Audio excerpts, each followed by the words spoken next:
As a young researcher and physician, Dr. Siddhartha Mukherjee became fascinated with the idea that viruses could cause cancer.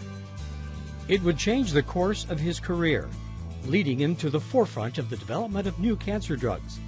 His Pulitzer Prize-winning book, The Emperor of All Maladies, a biography of cancer, began as a journal of his work in the laboratory and with patients. When Mukherjee discusses the book, the nature of cancer, and the future of treatment with Dr. David Scadden, another leading cancer physician, the result is a compelling, passionate, and eloquent examination of one of the greatest medical challenges of human history. Recorded live at the Kentucky Author Forum in Louisville, Kentucky, this is Great Conversations. Dr. Siddhartha Mukherjee and Dr. David Scadden.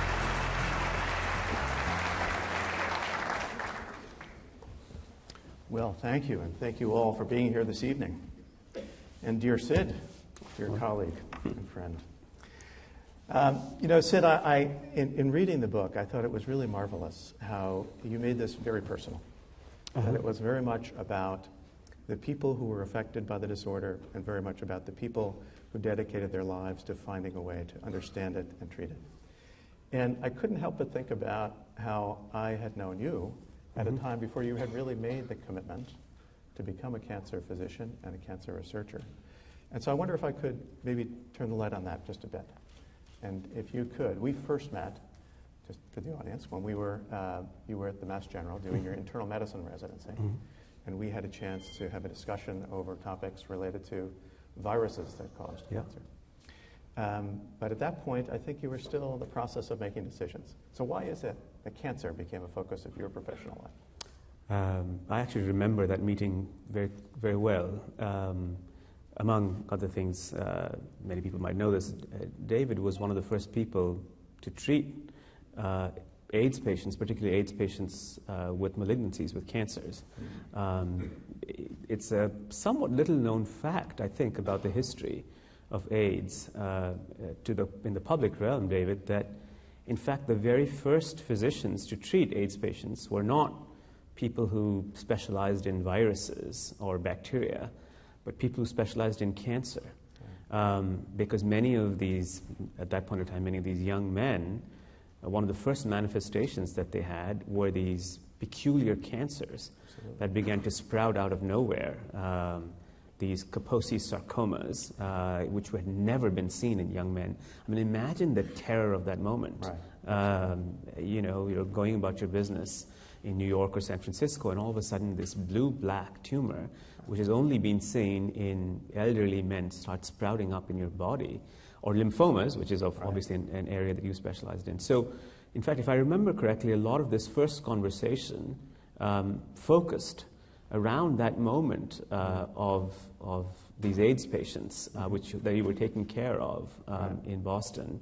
I had come at that point in time. I was an intern. I was just beginning my career in medicine, and I had come out of a laboratory in England. Where we had been working on viruses that cause cancer. Epstein-Barr virus was the virus that I was particularly studying. And I became fascinated by the idea that viruses could cause cancer, and that there was this odd link in AIDS patients whose immune systems were being depleted, and then they were getting cancer. So that idea began to fascinate me, and it was really it was a transition from the cellular world, which is what I was studying in England, to the macroscopic real world of humans. And how can one make that leap? How could one convert the microscopic universe that we inhabit in the laboratory into real human beings whose lives are being devastated by various illnesses, in particular cancer? And the reason I think that I was attracted to coming and working with you was that you made that transition daily.